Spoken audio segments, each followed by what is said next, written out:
Good afternoon. My name is Aneesh de Vos, and I am literally so honoured, terribly honoured. I'm hamming it up a little bit for you, Professor O'Riordan, to introduce to you today Professor Tim O'Riordan.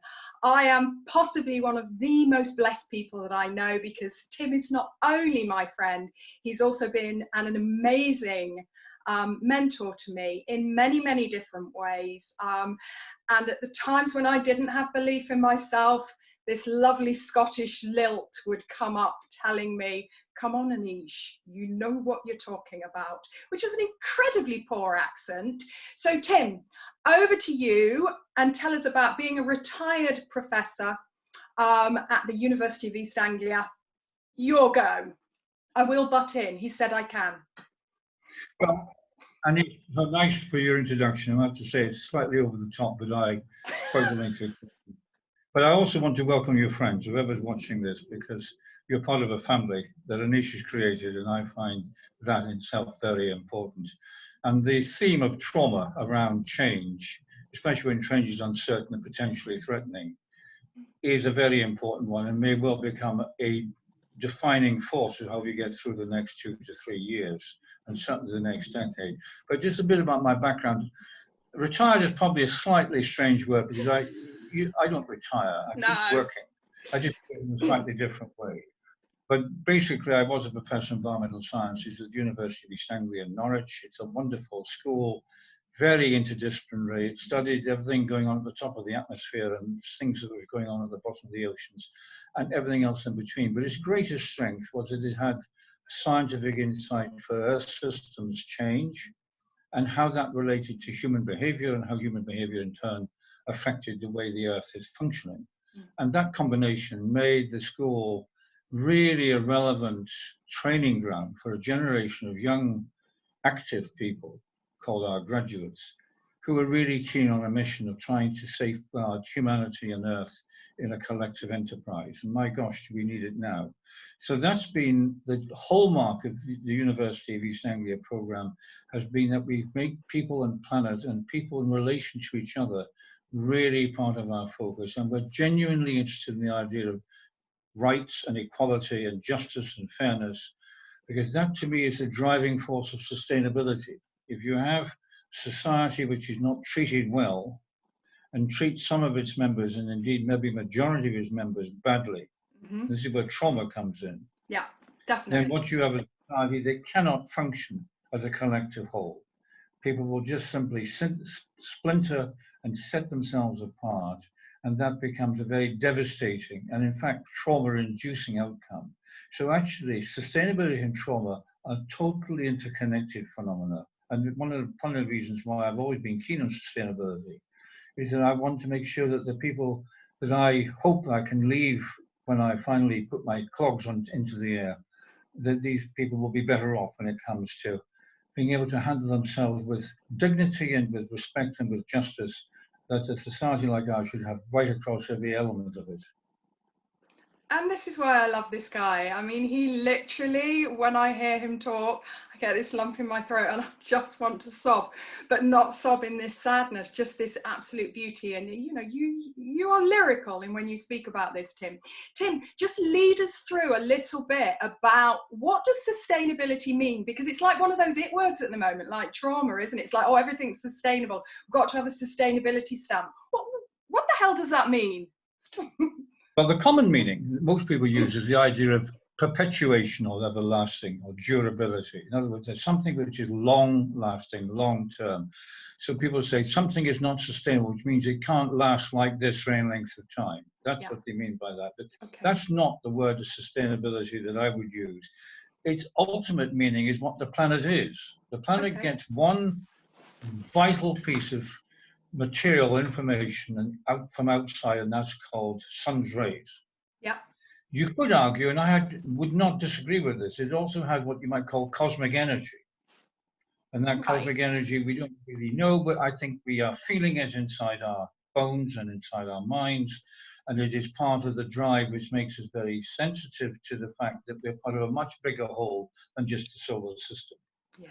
But the point about the solar system, and particularly a point about Earth, planet Earth, it is once the sun keeps shining on it, it organizes itself in such a way as to continue to produce life, Yep. to continue to be viable, i.e. life creating and life generating. And above all, to do so in such a way that it's constantly evolving and improving. So the Earth is a developing creature. Yeah. It's creative.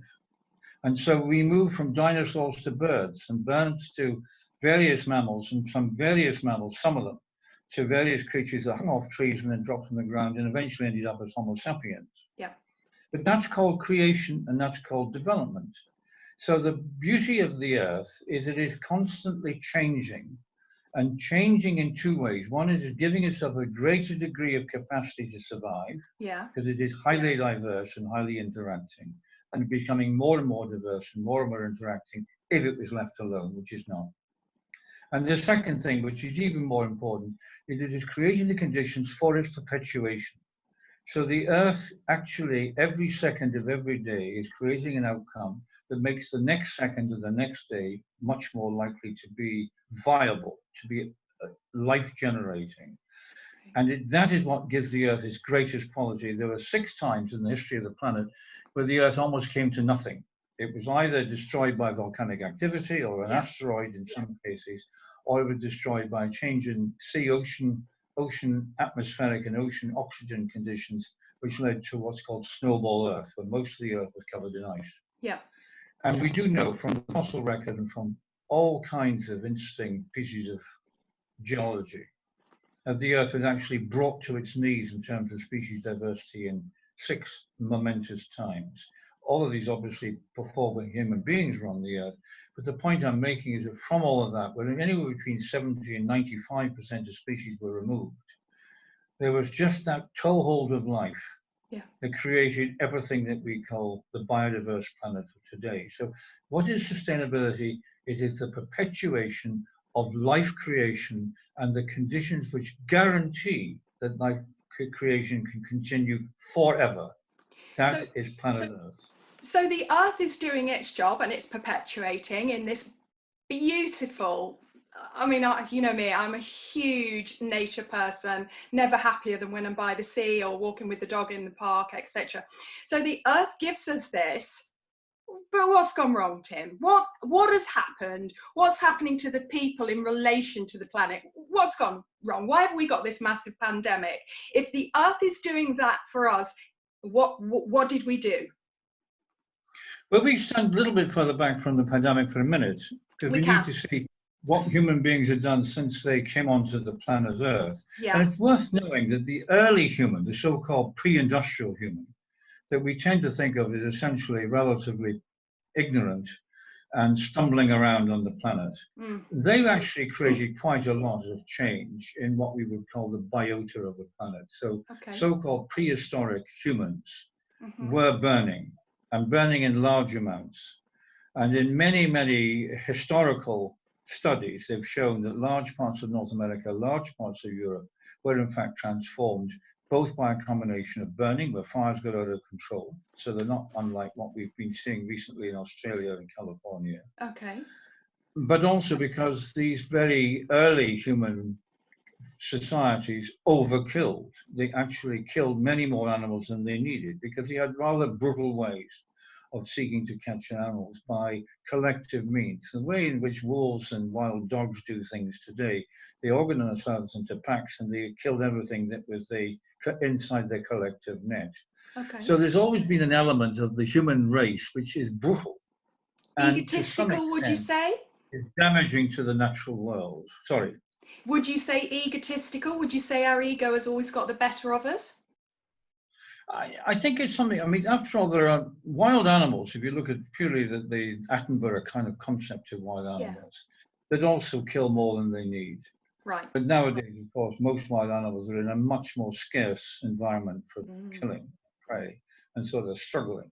Yeah. But in the past, there's always been a tradition that what you might call a hunter-gatherer concept has always led to overconsumption relative to what is available, what is needed for them. I'm only saying this because that is what you might call the proto-human condition. I don't want to spend a lot of time on it because the other part of these early cultures, which were genuinely nearer to sustainable than we ever think of today, what we sometimes refer to as indigenous cultures in the modern age, but talking about prehistoric cultures for this particular bit of the conversation, they also had a very high degree of reciprocity, very high degree of sharing, a very high degree of mutual support. Compassion. We tend to forget that part of the human condition is about cooperation. It's about working together for the betterment of the next generation. And that is also a human trait, which gives it maximum distinctiveness. But it's not confined to humans. We see this in whales, we see this in dolphins, we see this in mammals like monkeys and chimpanzees and orang-utan. It is not surprising that we're part of a whole culture of survival through protective support and creative backing for each other's needs. That is what gives me some hope there's a life after the coronavirus and there's a life after climate change. But we'll come on to that in a second. But don't lose sight that the natural condition of the human being is at one level brutal and at another level caring.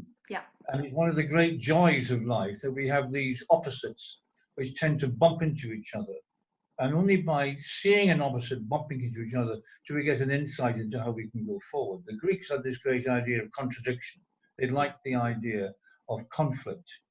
And the reason for it, not just for war and all the other things, is that out of that kind of clash of viewpoints, you get a clearer view of what you want to be and who you are. And all of us, because you're challenged, going through some kind of rethinking of who we are. Yeah, and I think that trauma, Aneesh, has an element in this. And you're a specialist, and I'm only simply a commentator. But my guess is some people who are experiencing trauma, especially if they're in the hands of a good therapist like yourself, are much more likely to be able to see things because they can see that conflict needs to be addressed and dealt with rather than succumbed to.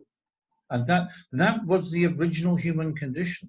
That led to the magic word called compassion, which is always part of the human way. It's never been a way. So I'm giving you this, but we have to start with what was the human being before we started becoming what we call citified, urbanized. Only a function of two things. One was war, and the other one was predation of natural resources and other people. The reason why you had great cities in the past, right through to Venice and elsewhere, was they were trading, they were war-based, and they were natural resource predating, and they destroyed many weaker peoples in the process. So the city is a sign of power and damage. That's what it is. Even though it's also a sign of great creativity, the arts, and all kinds of flourishing of the human imagination. But that's a contradiction, which is part of what I'm driving at.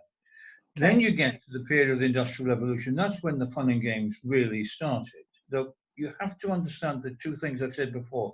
One is the background to brutality and caring, and secondly, the huge power generation of big cities that led to mighty leaders like Alexander the Great. And then from that, you got to the Industrial Revolution. And then from then on, there was a process of steady expansion of colonialism, which began in the 1800s, but really spurted forward in the 1800s, 18th century, 1700s. And that led to the great challenges that we now face of the colonization of Latin America, the British colonialization right across the world, and many other countries that had their own colonial period. But colonialism had these three very great outcomes, which are very damaging to what we're talking about now. And they are? One is the brutality of the people they colonized. So the slave trade was a direct function of this. They did a huge amount of ill health, public health damage, destruction of the health of indigenous peoples because they couldn't take the new forms of germs and viruses that we had, which is not insignificant in today's discussion. And thirdly, because there was a total lack of interest amongst the colonial class in what were the great qualities of the indigenous cultures, particularly their language and their knowledge. Yeah, and we've lost so much from that, haven't we? Sorry? We've lost so much, you know, we've lost so much. We've lost so much richness. Lost everything to do with how to be a sustainable society by wiping out the knowledge and language base of 2/3 of the original populations of the planet. And that was a function, direct function of colonialism. So it's not just the steam engine and coal. It's not just the deforestation and the mining. It's not just the great predation of jewels and metals and so on, and agricultural expansion. It is actually also the destruction of knowledge, where that knowledge really had a value. We could have harnessed it and used it and been sensitized to it, but we didn't. And that's what we tend to forget, is that the real problem of the so-called early industrial revolution was a complete lack of sensitivity to how people ought to live. And do you think that's where that trauma really and I started think to that's where embed? trauma comes out of that, because again, I'm not a specialist, but one feature to me of trauma is exploitation. It's a feeling that you've been demeaned in some way or another. You've been trodden on, and what you feel and think about is given no value. I couldn't care less what you think. This is what I think you should ought to do. That line of thinking does create, must create, a feeling of worthlessness, which in itself gives rise to trauma, particularly when it's coupled with violence or some form of damaging behavior. So I think there's a lot of interesting parallels between trauma and the history of colonialism, which led to the feeling that human beings were completely untouchable. Yes. There was nothing we couldn't do. It was known in the jargon as the frontier thesis, established by an American man called Turner. And his line was, and very much part of the 19th century America, that there is no limit to what the Americans can do. The frontier is forever going to be there for us to exploit. It's not a function of boundaries like the sea edge or the mountains or snow. It's a function of our imagination, our ingenuity, and above all, our capacity to organize ourselves to exploit. And is that our destruction? Yeah, that led to a sense that you could kill all the bison in the Great Plains. It didn't matter because they weren't that important. You could take all the trees out of some of the great Western forests. It didn't matter, they weren't important. As Ronald Reagan once said, what's a redwood? One is the same as the other. So what's the big deal? Losing one, you might as well lose two. That is a frontier thesis. That is widely understood as the backbone of what we will call the technocratic age, the age of supreme optimism, which led to what we call the market economy, which really only began in its full glory post-Second World War. There were elements of it before then. But globally speaking, and particularly in terms of Europe and North America, the market economy kick-started in the 50s and became the dominant ideological force. Didn't that disconnect him? Didn't that disconnect society from themselves? It disconnected the notion of sustainability. As I said earlier, the two things which held us back from being completely brutal before we got to this stage of what we will call the post-industrial age, was that we did have a sense of compassion, and we did have masses of different variations of what we call traditional indigenous knowledge. Yeah. Those two things kept the human race in large parts of the globe on what we will call, from the original discussion we're having here, a sustainable pathway. Yeah. But when you got to the frontier thesis, when you got to the 19th century, and when you got to colonialism, it didn't matter, Aneesh, whether they were Americans, Europeans, Latin Americans, Australians, you name it, and then right into Malaysia and Indonesia and Philippines and elsewhere. And Africa. You ended up with a class of people that felt that there was nothing they couldn't do. There was always a natural resource to exploit it if you caused trouble. And there was even a famous economic theory, which is known as the Kuznets curve, for those of your friends who know about these things. And the I don't, so tell it. Well, the Kuznets curve is like a simple U. You end up by the first part of the U, which is on the left-hand side, is the destruction of natural resources. Right. And the increase of pollution and the increase of toxicity. So the three great big hammerings of the early environmental damage age were resource depletion, massive pollution, air and water pollution, and the beginning of synthetic toxicity, chemicals which are not natural. Yeah. And this is Silent Spring and all that stuff. Then you had a feeling that, and Kuznets argued this, that from the wealth we created, from all of this exploitation, we could then restore what we damaged. So you got the other half of the U. The other half of the U was, oh, it doesn't matter if we take all the forests away, we'll replant them. It doesn't matter if we take out all the whales, we'll stock them again. It doesn't matter if we remove much of the glaciers, we'll find ways of having new forms of water supply. They don't have to coming from a natural phenomenon called a glacier. There was exuberance of assuming that you could pay for anything from the profits associated with exploitation. And have we done that, Tim? That's the other half of the U. Sorry? Have we done that? Have we put back what we've taken out? No. And is it now time for us to put back what we can? Is it now time for society to change? Is the pandemic a gift in some way? I wanted to get to that, I will answer that, but there's a very good analogy which I want to share with your listeners, your viewers, your friends. And it was an article written in about 1970, and it was written by an American, and the title was very simple: "What's Wrong with Plastic Trees?" And his argument was, well, if we don't have real trees growing in Los Angeles where the smog is so bad, we'll plant plastic trees. They look just the same. So we can drive down the boulevards of Los Angeles, we see lots of trees, lots of leaves. It never, and they don't, the leaves don't fall off. So they're actually much tidier than the leaves of a real tree. But they then forgot two things. One is that the pollution will get worse and the trees will tell you nothing about how much you are changing the breathing space of the city. And secondly, there was rather an unfortunate lack of something called bird life and insect life that just disappeared.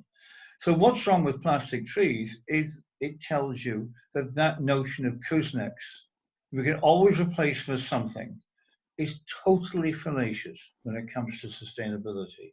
It is deeply damaging. It's not just what you do, it's the mindset that says there's nothing we can't do because we can always replace it. Yeah. Now that it's a throwaway society. Property. You see, that's led to the world we're in now, where we've taken out 2/3 of the biodiversity of the planet, where we have something of the order of at least 100,000 people dying a year from air pollution, where the coronavirus is almost certainly much more likely to kill you if you live in a polluted town than if you live in a rural place like Norfolk. And where you have huge swathes of natural systems, not least the tropical forests and the big glaciers, which are being taken out systematically day by day, and we have there's no conceivable way we can replace what they did. The beauty of the tropical forests of the Amazon and the Middle Africa and Indonesia is that they are known as the great air conditioners of the planet. They absorb huge amounts of energy in the center of the planet Earth, and they redistribute that in the form of rainfall all over us. So when we get rain, which we don't get in Norfolk any longer, but when we do get rain, it comes from the distribution of energy and water vapor from the tropics. We couldn't have a society and an economy and a lifestyle in Britain and in Europe generally and North America if we didn't have the tropical forest doing what it does. We're taking them out. And in the course of time, the tropical forests of Amazon and indeed in Africa and Indonesia and Asia generally will become scrub, dry land. Then we will suffer. We will suffer in a way we haven't even begun to understand. We will dry right out. We will heat right out. We will become semi-desert by 2100. And that, we look back and we'll say, what on earth are we doing? Why did we allow that to happen? Didn't we know? And the answer is, of course we knew. Everything is understood. We're just not listening. How do we get people to listen, Tim? How do we get people to listen? Does this pandemic make people listen? Your podcast is going to be, but let's we come back to our friend, not our friend, our enemy, the coronavirus. A number of things about this which now we need to come into this conversation. Number one, we are not yet certain what caused this virus to mutate from a natural coronavirus. There are dozens of coronaviruses, something of the order of 150. Most of these, but not all of them, are in mammals. A lot of them are in mammals that are familiar to us, not least bats, and also lots of tree mammals, orangutans, chimpanzees, but also the cats associated, small cats in particular, privets, and the systems associated with the trees. Not our little moggies at home, though. Sorry again? Not our cats at home. No, not your cats at home. We're talking about wild animals. Yeah. So all these wild animals contain coronavirus. Now, there's nothing wrong with that because viruses are natural phenomena, and we've got them as well inside ourselves, regular basis. The problem comes when they mutate into something with us, which is nasty, which it does happen from something like HIV/AIDS. And secondly, it becomes very much more the case if you take a virus out of a stressed animal and place it into a situation where the virus can proliferate and mutate in the process, because the stressed animals cause the virus to have a tendency to mutate, because all viruses mutate, change, alter their composition. Now, we don't know, and there's no point in speculating on this podcast all the ins and outs. And there are two good theories. One is that there was a virus inside the horseshoe bat, which is being completely forced out of its terrain in China by deforestation, agriculture, and human population growth. And as a result of that, stressed out of his mind, then placed into these so-called wet markets or wildlife markets, and then transferred to humans because they were simply now much more easy to convert. That's one theory, and it carries some weight. There's another theory which is more conspiracy theory, but nevertheless not completely out of the picture. That is, the Chinese were experimenting with viral production in a facility within 100 meters of the famous market in Wuhan, which led to the first finding. And there's also some disturbing discussion that maybe there were some people with this virus 2 months before it was detected. In other words, in November 2019 and not in January 2020. If that's the case, it is possible that that virus came from a lab facility that was utilizing the viruses of wild animals and manipulating them. And if you're a conspiracy theorist, you can say that this was biological warfare or some preparation for that. If you're not a conspiracy theorist, it's saying that people are trying to study viruses to understand better, because they are the basis of all pandemics. Well, not all of them, but most, certainly the modern ones. Flu is a bacterium, but that's not what we're talking about in this context. So there is a case that the Chinese were experimenting with virus to see how much they might mutate under certain circumstances, and they produced a virus which was like a Frankensteinian version. Went into a human, and that was it. And that was done in November. We'll never know. We may never know, because the Chinese are being exceptionally secretive about this. But all I'm saying is that there's no doubt that this virus, either way, Aneesh, comes from human manipulation. And it comes from an attitude of mind that we can change nature in whatever form it comes to us, in ways which we think are beneficial to us. That's what it's about. Do you know one thing that I've learned from you, Tim? History to this virus, which is part of the exploitation thesis. Sorry. One thing that I've learned from you is this beauty of the earth, and you started the conversation with this, that basically the earth just brings itself back, and it will just keep doing that, and it will keep doing that, you know, as long as it does. But that in actual fact, what we do as humans, the earth will just carry on. So yes, we destroy things, but the earth will bring itself back in a different way. So in actual fact, it's that old thing, isn't it, of in actual fact we're guests of the earth. The earth doesn't belong to us. I get a little bit antsy when people start saying I'm saving the earth. And in actual fact, my response to them is, you're not saving the earth. You need to learn to save yourselves to live on the earth in a more respectful manner, because this is not respectful. And I'm not saying that I'm not guilty of that. You know, I love a trip over to Canada. You know, I've got my air miles behind me. But what I want to know is, Tim, in closing this today, is that from this pandemic, what can we learn? What can we change in that terms of what do we need to do so that we can work with the earth instead of wandering around, you know, like, aha, I'm in charge of all of this, because actually we're not. Oh. Well, we're in a world where, Aneesh, there's, because of blogs and all that, there is a proliferation of literally millions of documents in the last month. Yes. About the between COVID-19 and climate change and the Earth.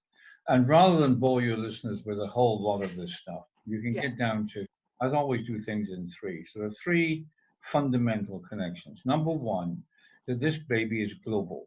Yeah. There is no place on the planet which cannot be, can be guaranteed to be free of COVID-19, even very isolated places in the course of time. Yeah. So that's given people a sense that we're in it together and we've got to sort it together. Now, the equivalent global phenomenon is climate. Yes. And therefore, there is a parallel between addressing COVID and addressing climate that both require global cooperation on an organized, committed, and sustained basis. And that, I don't like the use of the word sustained, permanent basis, continued basis. So that's number one. And that's actually a rather useful thing because people have not really got their head around climate change, though it does have a global agreement called the Paris Agreement. They're not obeying it. Now you have to realize that there is a parallel here. If we don't sort this out, it's going to cause damage that will eventually affect us. You see, we could get a vaccine and we could end up possibly with, I'm staying in point one about global, which would allow Britain and America and elsewhere, all of Europe, to have basically vaccinated people. The two sides to this. One is there have been unvaccinated people all over the world, and in a global age, in a global transport system, it doesn't matter if it's air or anything else, they eventually will come back at us. So we will get the scorpion tail sting in the back of our necks, even if we think we're pure because of the vaccine. So the vaccine solves nothing unless it's global, and it's not going to be global. So that's made us realize that we've got to work much more cooperatively than we do before. And that's a big step forward. Because we can make that argument for climate change in a much more powerful way. Because climate change will produce pockets of destitution, which will affect the globe. It will affect the way we organize. That's number one. Number two for COVID, which I think is actually more important, is made us realize that we are only as good as we are collectively. If we do something ourselves, it's not enough. You have to do something for the good of everyone else. The reason why you wear a face mask is not to protect yourself against someone else's sneeze, but to stop the other person getting something from your sneeze. And people are realizing that that is actually a mutual reinforcing message. I'm not arguing for or against face masks. I think there are limitations both sides. But the concept of mutual cooperation, of working because we're all in it together and everyone has to do something bigger than themselves. And the fact that you're suffering, many people are suffering, particularly people in small multi-family homes with very little access to open air and space and so on. That's a very great hardship in the space of a month. For people to stand that and essentially to undergo that amazing amount of privation, they have to have a really clear sense that if they step out and breathe around, they're going to destroy the very thing everyone is giving up for right now. So the second thing about COVID-19 is this notion of absolutely wonderful collective responsibility for what's the common good.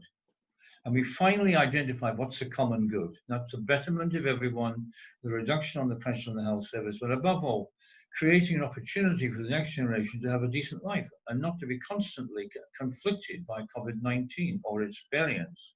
So that's number two, and that's a big step forward. Number three is we're beginning to realize that as we emerge from this devastation, health devastation above all, but also economic devastation, a social devastation. Massive. We come back to trauma because there are going to be major problems with trauma coming out of this. We've got to start recreating society in a way which is actually about sustainability. It's about caring, it's about compassion, it's about giving people opportunities to have a reasonable life at the local level. It's about having cooperative endeavor so everyone shares with each other and works better. And it means very dramatic things like a national minimum wage or national income, where everyone gets something for actually upholding the common good. And I don't see any reason at all why somebody who's clearly benefiting everyone else should not be given a social wage of some kind. Totally agree. Rather than giving a piece of money for driving a bus or, but above all, cutting oil into getting oil out of the ground. So I think you're beginning to get a message that there is, in fact, a sustainable ecological economy, which is socially and environmentally and above all economically viable, that comes from recreating or re-establishing the sustainability message that began this talk with. Reciprocity, compassion, cooperation, coordination, and above all, a sense of total dedication to the small things in life, which is what people are saying when they speak quietly. Because the people who speak quietly are what's called the equivalent of traditional indigenous knowledge. And the people who speak quietly are the people who suffer from a trauma and say, but I felt this, can you help me? And if you're not listening, that trauma gets worse. Yes, it does.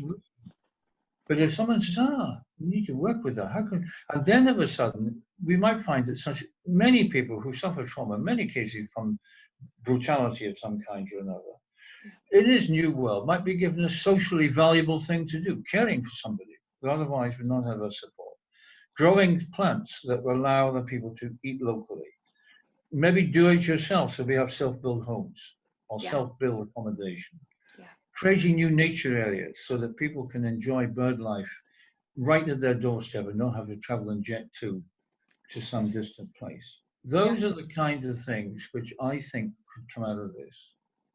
So in a curious way, we turn a full circle. The earth is saying, I'm your mentor.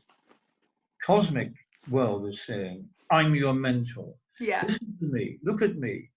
We're providing you with a basis around which you can turn around. If you don't want to follow this like Kuznets didn't do, then you're going to get your comeuppance, because the so-called U shape will become an L. It will go down and stay flat. In fact, it won't. It'll actually become a slope going into Hades or the equivalent. Yes. So I'm actually of the view that people will come out of this, especially the next generation, and particularly people who have suffered and need to have some kind of recognition that in their despair, there's a hope that can actually make their lives much better, much more meaningful, much more viable. And if you can get that message through in your trauma training, and I know you personally can, I think it would be a dramatic scope, because we're going to have 100, maybe 1,000 times as many trauma victims in another 6 months compared with what we have now. Exponential. At least, maybe more. So we need to prepare ourselves now for that sudden flooding of people who do not have to be trauma rich if we deal with them now, but will be desperately trauma rich and almost irrecoverable if we leave them alone for another year. So it's a big deal. It's a big deal. And it's not just coronavirus. That, in a sense, is the immediate driver, because we've got to face up to this. But actually, lying behind coronavirus is what is called the Earth crisis, the planetary crisis. And the loser from the planetary crisis is not the planet. If you left the planet alone for 3 million years, which in the history of the planet Earth is peanuts, so small you wouldn't even measure it on a clock of a 24-hour time scale. It would be less than a fraction of a second. But in 3 million years, Aneesh, if the human beings disappeared without trace, the Earth would be flourishing. It would be full of life. And we would not be around to see it. Do you know what? Would be is essentially free of what you might call a pestilent species. Oh, we are pestilence, without a doubt. Do you know what, Tim? So in that sense, COVID-19 is at some level a metaphor that the Greeks and the Romans, it's like a kind of myth.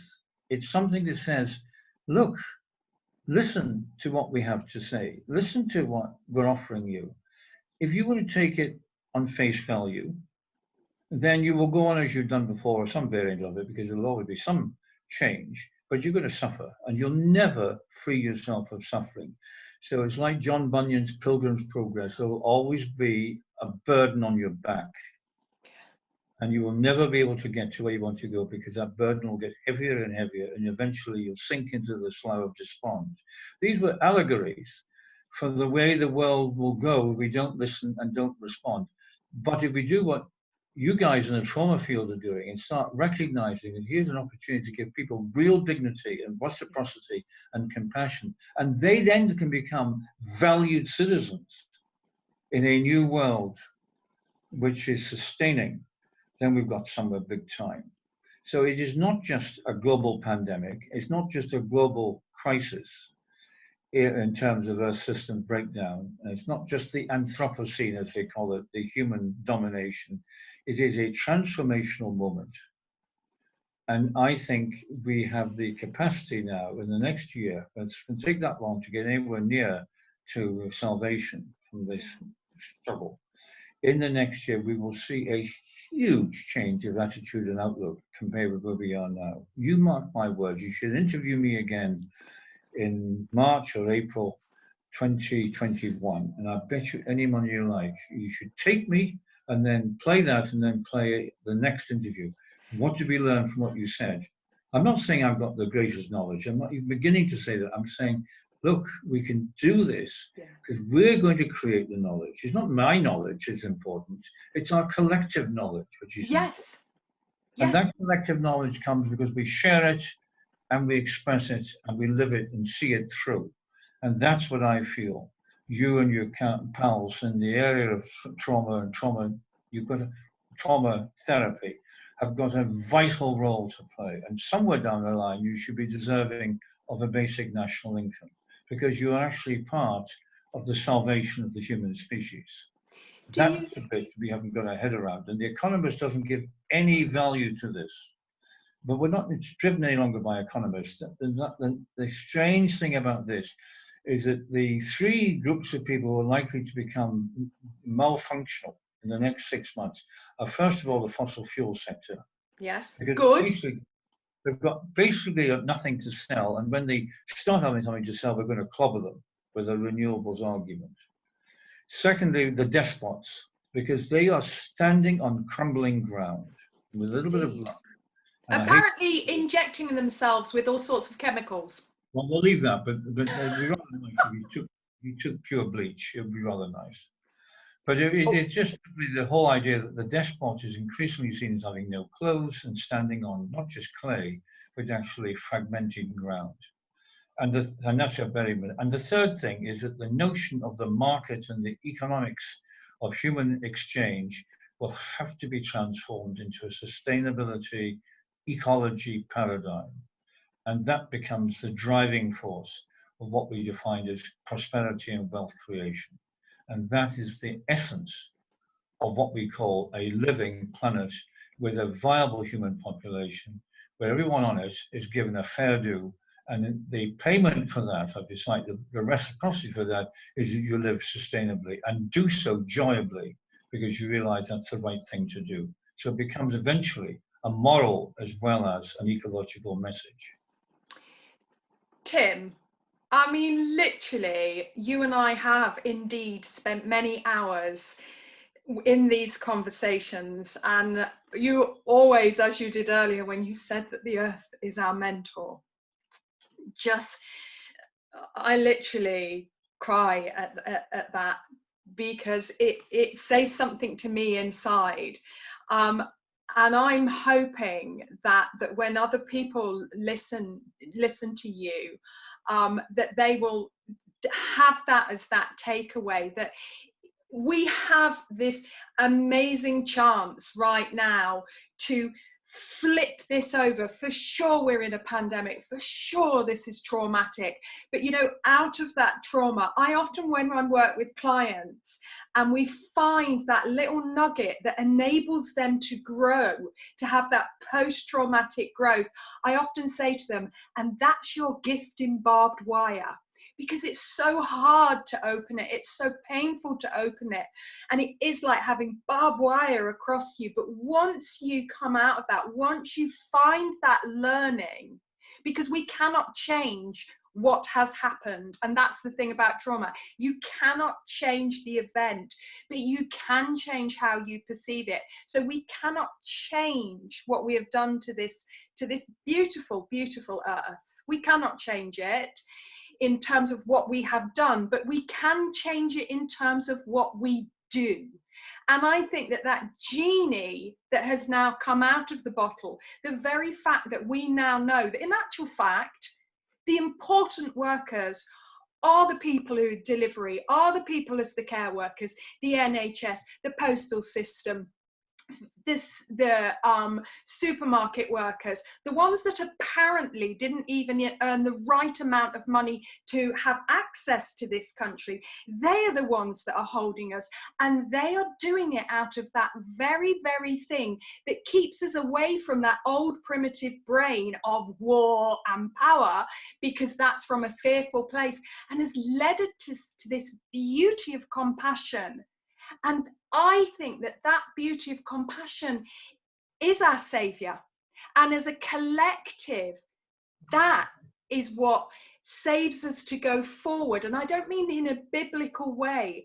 I just mean to go forward as a collective, as you have so beautifully said, and adhere to the mentoring that this earth gives us. Because in a way, this earth owns us because we are always their guest. If you want to get capitalist about it, we are the guest of this earth, and it's time. And great minds like yours, beautiful speakers as you are, I just hope that people listen to this and actually hear the joy, and the takeaway from this is that, yes, these are really, really tough times, but we have a chance to make this change. Tim, I love you to bits. You are such a beautiful human. Well, I think it's very lovely for me to have a chance to say something through what you stand for and what you've shown time and time again against all the odds, to be able to do so well, because many, many times in your life you've been knocked back by something or another, or by a person, or by a set of circumstances. But you've always found a way of coming through that and holding your own head high as a result of that, so that you're not beaten into submission, but you in many ways make the other person or the other system, because it's not always an individual, realize that they've got to change the way they look at you, and indeed what you stand for, not just who you are. And that's been one of your great values, and I feel that I've been honored and privileged to be part of the learning element of your teaching. So it's been a great mutual experience for us. A collaborative approach. So we will part with great joy and hope that your friends can benefit from this in some way or another, and we will see where we go. But there is a lot of hope out there, even though it appears like we're in despair. I will hold you to next March, April of next year. We will interview I'll be again. delighted. If I'm still around, I'll be delighted to do it. You will be. I'll talk to you at that cosmic level, if not.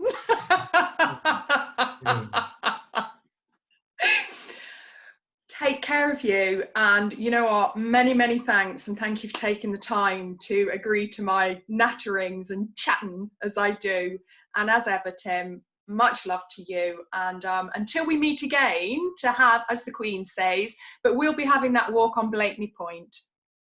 We will. Or Morecambe Bay, one or the other. One or the other.